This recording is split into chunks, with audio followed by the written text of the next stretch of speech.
Do you refrain from calling it Chag? No. Okay. I know that's a conversation of sorts in many places. Perhaps. We're going live on YouTube. Hello, YouTube. Right now. Hello, Is YouTube. A friend of yours? What'd you say? Is YouTube a friend of yours? YouTube is a close acquaintance. Thank you, YouTube, for treating this man well. Indeed. All right. How do I turn off the sound? Which sound? On YouTube. There we go. Okay, the sound is off. Good. Now let's go back. A video where someone used a drill as an instrument on a track. Oh yeah, I might have seen that. All right, which Mishnah were we up to in Perek 4? Perek Dalet. I think we just did the first one. Okay, so Mishnah base. So in the first Mishnah, in the fourth Perek, which is the last Perek in Masechet Rosh Hashana, yay! It talks about how if Rosh Hashana fell on Shabbos, in the Beit HaMikdash, they would blow the shofar, but not in the rest of the country. Mishacharav Beit HaMikdash, and possibly that's in the entire Jerusalem, they would blow the shofar, but not in the rest of the country. Mishacharav Beit HaMikdash, when the Beit HaMikdash was destroyed, Hitkin Rabbi Yochanan and Zakkai Sheyahu token b'chol makom sheish bo beit din, that they should blow in any place that there is a beit din. Amar Rabbi Lazar lo hitkin Rabbi Yochanan ben Zakkai ela b'yavne avad. Rabbi Yochanan, Rabbi Lazar says Rabbi Yochanan ben Zakkai only intended Yavne, which was a more permanent location of the Beis Din. Amru lo, they responded to him and saying Echad Yavne v'echad kol makom sheish bo beit din. No, any place that there is a beit din. Okay. Next Mishnah, Mishnah Beis. V'odzo taita Yerushalayim Meteiro Yavne. There is another way that Yerushalayim was of greater elevation than, greater status than Yavne. Shekol ir shehi roa v'shomat ukrova v'yechololavo token. Any city that was close enough to Jerusalem where you could see Yerushalayim, you could hear, and that you could see Yerushalayim, and hear, and was near and could get to Jerusalem.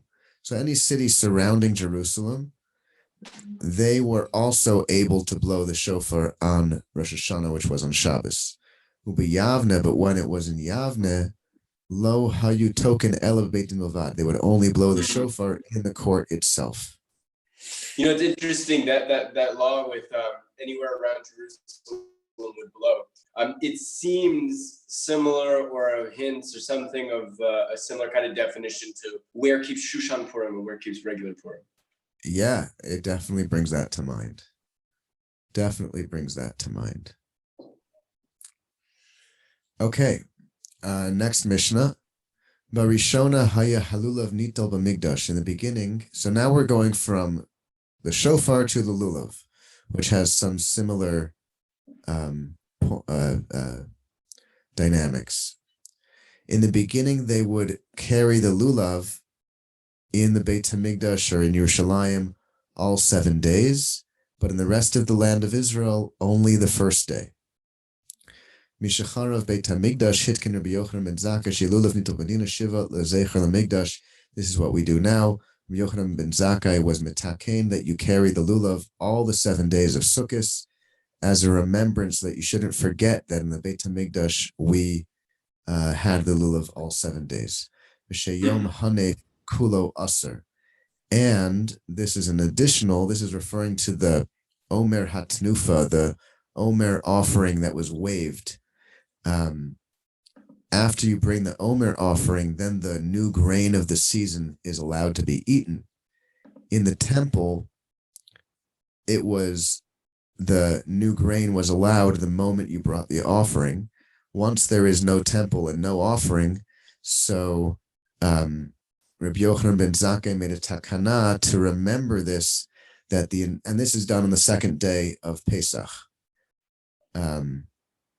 So he made a takana that the entire second day of Pesach, um, the new grain would be usher until the third day, as a remembrance for this that happened in the Mikdash.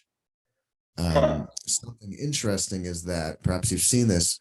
When I lived in the old city of Jerusalem, you had people coming to the old city with their lulav on Sukkot, all the days of Sukkot, in order to either go to the Kotel, to the Western Wall, or to go to a place where they could see the Temple Mount. That was the ideal. That's what people were looking for. They would knock on our door and ask if we had a view of the Temple Mount. That is, I believe, going back to this halacha that in the temple, you would carry the lulav midaoraita as a biblical obligation all 7 days. Whereas nowadays, our lulav is only biblical the first day.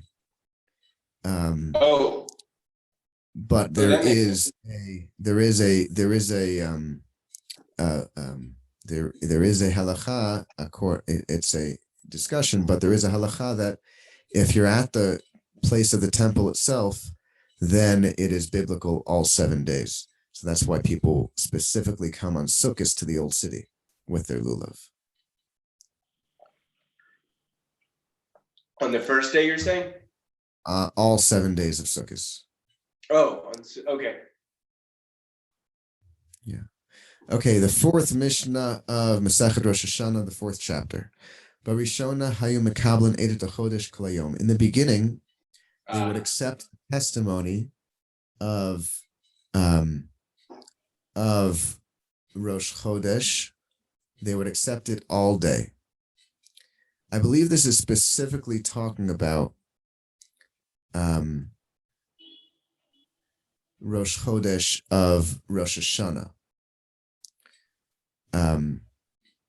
Because Rosh Hashana is the only holiday that is also on Rosh Chodesh.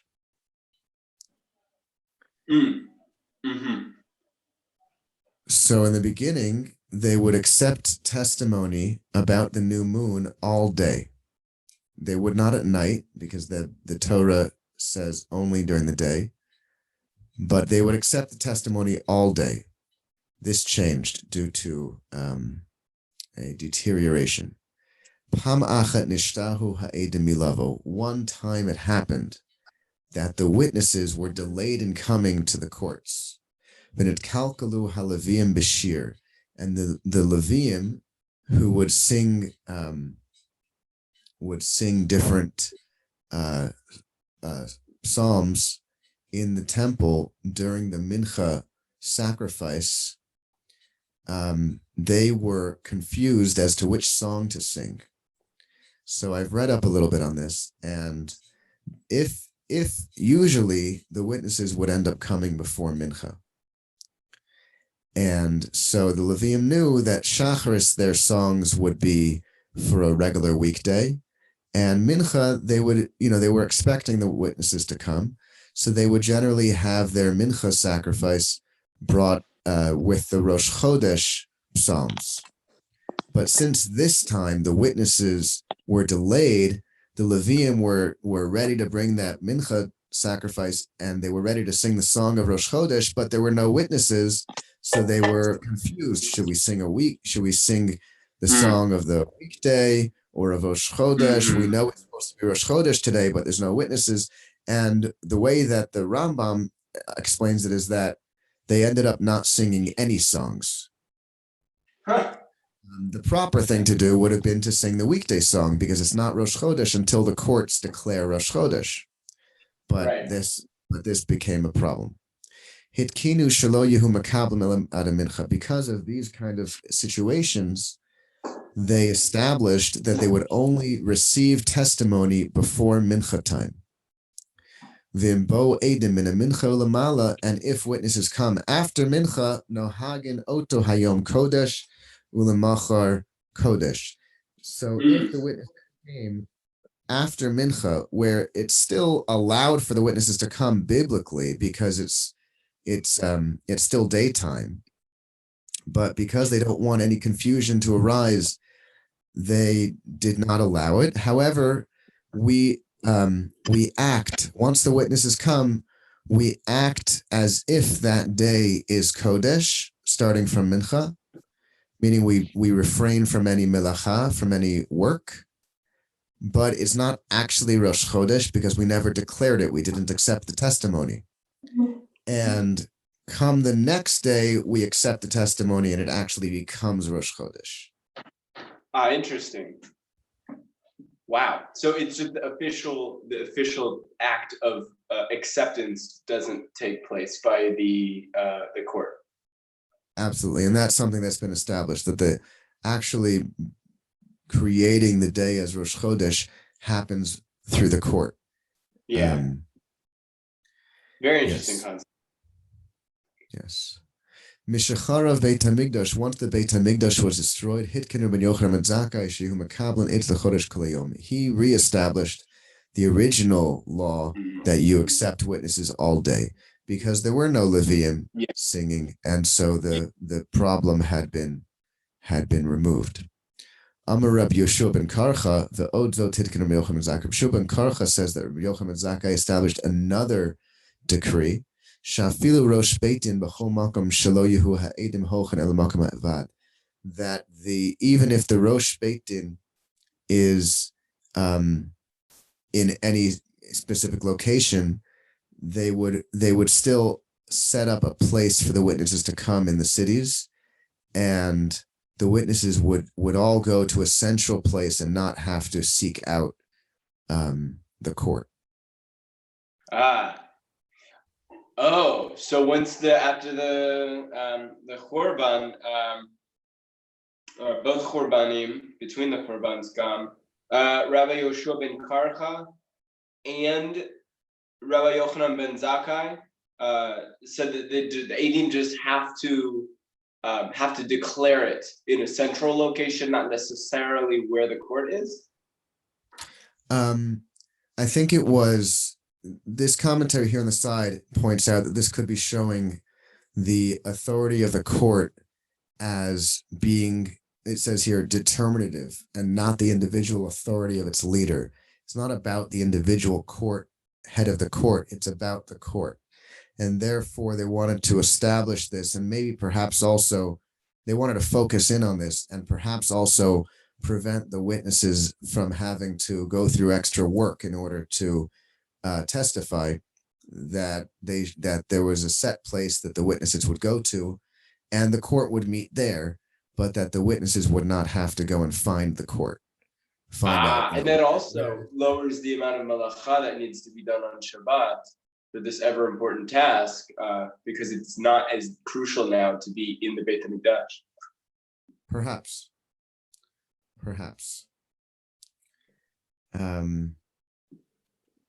Okay, so now we're going on to the order of the Shemona Esrei on Rosh Hashanah of the Musaf. So this is the Seder Brachot, the order of the Brachot of the Musaf Shemona Esrei, which is the longest Shemona Esrei of the year. Omer. Avot ugvurot ukdushat Hashem. So the first three blessings of the Shemona Esrei is Avot, right? Elokeinu, Elokei Avotenu, Elokei Avram, Elokei Yitzchak, Elokei Yaakov. Gvurot, that's Mechayim Meitim. Ukdushat Hashem, that's Ata Kadosh v'Shimcha Kadosh. How do you know, based on what you see, that it's Musaf? Because I've read a few. It's in the translation here, and I read a fair enough. Oral tradition. Gotta love it. Yeah. Why would that be implied in Seder Brachot? Perhaps because the Musaf is kind of the most the most key prayer of Rosh Hashanah. Okay. So it continues. V'kolol malchuyot imahen. The next portion of the Shemona Esrei, that there are three parts of the Shemona Esrei of Rosh Hashanah. There are three things that make it unique to Rosh Hashanah, that bring out Rosh Hashanah. That is Malchuyot, kingship, Zechronot, remembrances, and Shofrot, the shofar. So this is how they would be incorporated into the Shemona Esrei. Kolol Malchuyot imahim, the Malchuyot, the kingship paragraphs, would be included into the first three blessings, ve'eno tokea, and you would not blow the shofar in the malchuyot, in the kingship paragraphs. Okay, we're gonna have a discussion on that soon in the Mishnah. Kedushat Hayom, then you would have Kedushat Hayom, which is the paragraphs talking about the holiness of the day itself of Rosh Hashana. Vitokea, and you would blow the shofar as part of that. Zechronot, then you would have the paragraphs of remembrance, Vitokea, and blow the shofar.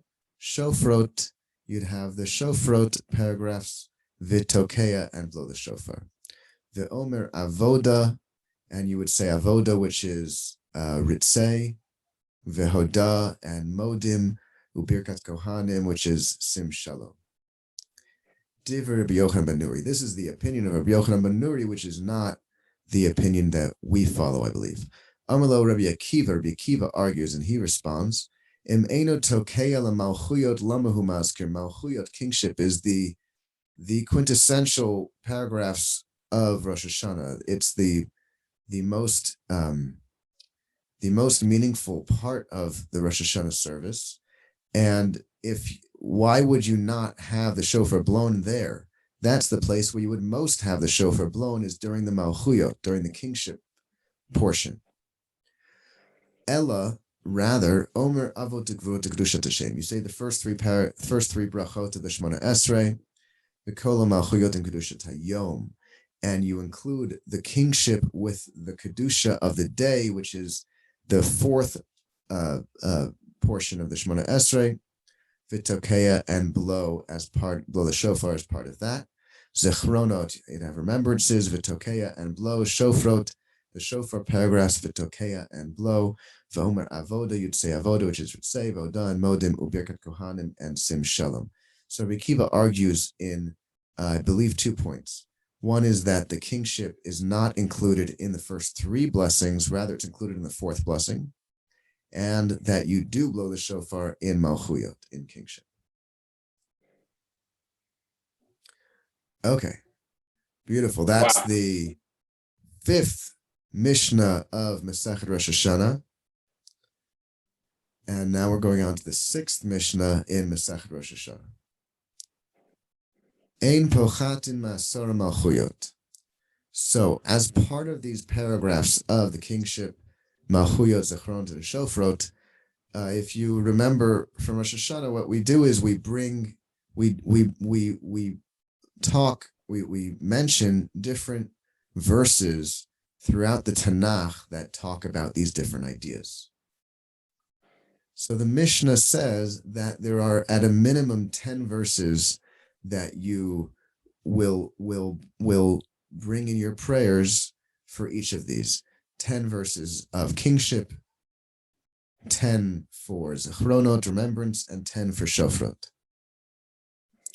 Rabbi Yochanan ben Nuri says, Im Amar Shalosh Mikulan Yotze. If you say a minimum of 3, not 10, but 3 verses for each of them, then you fulfilled your obligation. Ein mazkirin zikaron malchut v'shofar shel pura anut. And additionally, we do not refer to any verses in these different things of remembrance, kingship, and shofar that have to do with punishment. And this is because it's Rosh Hashanah. We don't want to bring up a punishment. Matchil bat Torah, the next point is that when you're bringing these verses, there should be an order to them. First, you start out with verses that are brought in the Torah itself, the Chamisha Chumshi Torah, the 5 books of Moshe, and you go down, finishing with verses from the prophets. Rabbi Yossi says, Im Hishlim b'Torah Yatsa. If you finish with a verse from the Torah, from the Chumash, then you've also fulfilled your obligation. And the way the commentaries understand this is that it's ideal to finish with a verse from the Torah. Not just that it's fulfilling your obligation, but that's the ideal, and I believe that's what we do. Beautiful. Okay. Yeah. The 7th Mishnah. Ha'over lifnei ateva b'yom tov Rosh Hashanah. The one who is the chazan, the prayer leader, for Shacharis on Rosh Hashanah. Hasheni Matkia. The way that Shacharit works for every holiday and Rosh Chodesh is that you have one chazan for Shacharit and Hallel and one chazan for Musaf. So that's the first and the second in this Mishnah. The one who is the chazan for Shacharit, it is the chazan for Musaf, the Sheni, the second chazan who blows the shofar. Ubishat hahalel rishon makre tahalel. And for Hallel, it is the first one, the one who did Shacharit, who reads the Hallel.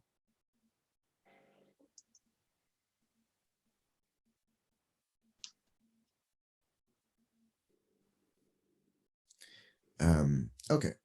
We're on the last Mishnah of Rosh Hashanah. No, the second to last Mishnah of Rosh Hashanah. And Shmona 8. Yes. Okay. Shofar Rosh Hashanah ein ma'avir alav et tchum. The shofar Rosh Hashanah, you do not carry it outside of the tchum, outside of the 2,000 amot, the border for Shabbat carrying. Vein mefachin alav et agalan. If stones had rolled onto it, you do not roll them off to get to the shofar. Lo olam be'ilan, you cannot climb a tree to retrieve the shofar. Lo rochen al behema, you cannot ride an animal to retrieve the shofar. V'lo shatan al pnei, you cannot swim in water to retrieve the shofar. Vein chotchen oto bein davar shehu mishum shvut ubein bedavar shu mishum lo taseh. And you cannot cut the shofar with anything, whether it is something that would be not allowed from a rabbinic shivut, or whether it was something that would not be allowed because of a biblical prohibition. So this is basically saying that for the shofar blowing, you cannot, it does not take precedence over any biblical or rabbinic prohibition. You know, as opposed to certain things like Mila. A Brit Mila does. Meaning besides for the you cutting itself, you can do other stuff? The cutting itself, yes, I believe you can carry the knife. Brit Mila supersedes it. It trumps Shabbos.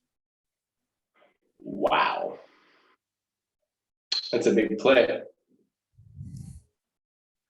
I mean, it shows the importance. But shofar does not. It shows the importance. Aval imratza litain letocho mayim o yayin yitain. If you wanted to use your shofar as a cup to drink water or wine from it, you may do so. Ein me'akvin et tinokot miletkoa. You do not prevent the children from playing with the shofar, from blowing on the shofar. Avomit askiniman, rather you should train them to blow the shofar. Ad sheyomadu, until they have learned.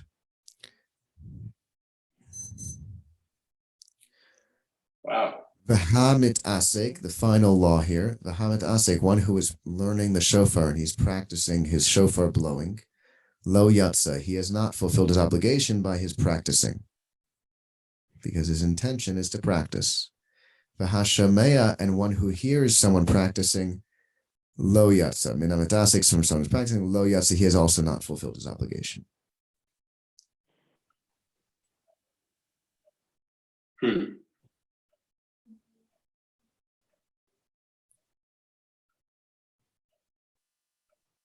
Why would someone pour water or wine into it to use it as a Kiddush cup real quick? I mean, it is a cool Kiddush cup. Interesting question. I can only say that it was something that they would drink from. They would use horns to drink from. I guess. I mean, mine is pocket sized. Oh yeah, that's nice. This is my hand in reference. I bet you could definitely fit a kid. That one. Downside of that one is you can't hold. Downside of that one is you can't hold so much wine. No, but you could. I was thinking for kiddush. It doesn't say That you're using it for kiddush. well, right, but it sounds like you could. Perhaps, yeah. Why not? Yeah, that sounds like an interesting kiddush to me. I might, I don't know if that's okay. I might try it one time. Mm-hmm. Just cause.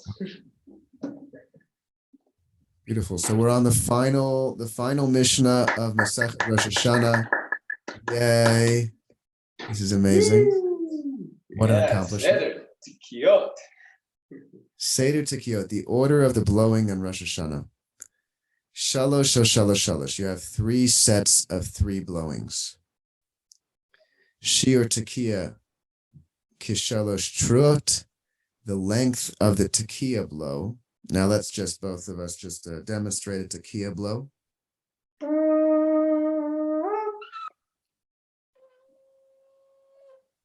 So that would be a Tekiah blow, but its length should be the length of 3 truot. Oh, so I was told not to blow a shofar in the evening at night. Is that or possibly after Chatzot might be okay, but do you know anything about this? It's not ringing a bell. Okay. I don't know. Yeah. I'll use my mouth shofar. Shir trua kishalosh yevavot. The length of a trua is 3 yevavot, 3 wailings, which I believe is the shvarim.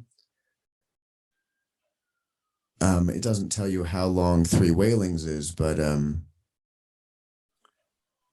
okay, we will have to learn the Gemara on this. Taka berishona umashach b'shniya kishtayim. What if you blew 1 blow that was the length of 2 blows? In biyado ela achad, it counts as 1 blow. Doesn't count as 2. Misha beirach v'achakach nitmana lo shofar. Someone who has, he's reciting his Shemona Esrei. He's the chazan, and this is talking about musaf when we blow the shofar and musaf. But he didn't have a shofar during the Shemona Esrei. It wasn't available. So he finished the Shemona Esrei, then they find a shofar and they bring a shofar to him. Tokeya, he should blow the shofar there. Umeiria, and do the trua, v'tokeya, and blow again, shalosh pam 3 times. Kishem sheshliach tzibor chayev, just as the shliach tzibor is chayev. So this is a little bit different halacha. Just as the shliach tzibor is obligated in the Shemona Esrei. Okay, so background on this halacha. The way we do Shemona Esrei nowadays is each person does their own silent Shemona Esrei, and then the chazan says out loud Shemona Esrei. Why do we do the out loud Shemona Esrei? I don't know. So there are two possibilities. One is that it's the chazan's Shemona Esrei, which is actually the Shemona Esrei that fulfills everyone's responsibility, everyone's obligation. And the reason we do our silent Shemona Esrei is to kind of prepare for the chazan's Shemona Esrei and give him time to prepare. The other possibility is that it's everyone's silent Shemona Esrei, which is fulfilling their own obligations. And there are people in the community who do not know how to recite the Shemona Esrei, and therefore the chazan repeats it afterwards to fulfill the obligation of the people who do not know how. And that's how we go with. But that argument is brought out in this Mishnah. So it says, Kishem sheshliach tzibor chayev, just as the shliach tzibor is obligated in his own Shemona Esrei, kach kol yachad v'yachad chayev. So too, every individual is obligated to recite their own individual Shemona Esrei. That's the second opinion I mentioned. Rabbi Gamliel says, Shliach tzibor motzi et rab midei chovatan. The shliach tzibor is the one fulfilling everyone's obligation. Practical application of this is if you can recite your own Shemona Esrei, but you don't want to, perhaps. So are you allowed to rely on the Shemona Esrei of the Shliach Tzibor? According to Rabbi Gamliel, you could. According to the first opinion, you can't.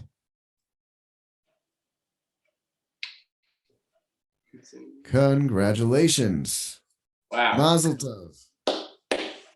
Wow, that was great. Mazel tov, Simon tov, mazel tov, Simon tov, mazel tov, yeah, hey, lana, Simon tov, mazel tov, mazel tov, Simon tov, mazel tov, yeah, hey, lana, yeah, hey, lana, Chol Yisroel, hey, lana, Chol Yisroel. May we be zocher to finish many, many Masechtas Mishnayos and be true Talmidei Chachamim and Ovdei Hashem.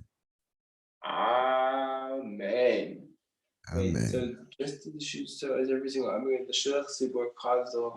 I didn't understand the last thing you said though. We were just as the Shaliach Tzibor Kshem Shaliach Tzibor Chayav, Kach Kol Yachid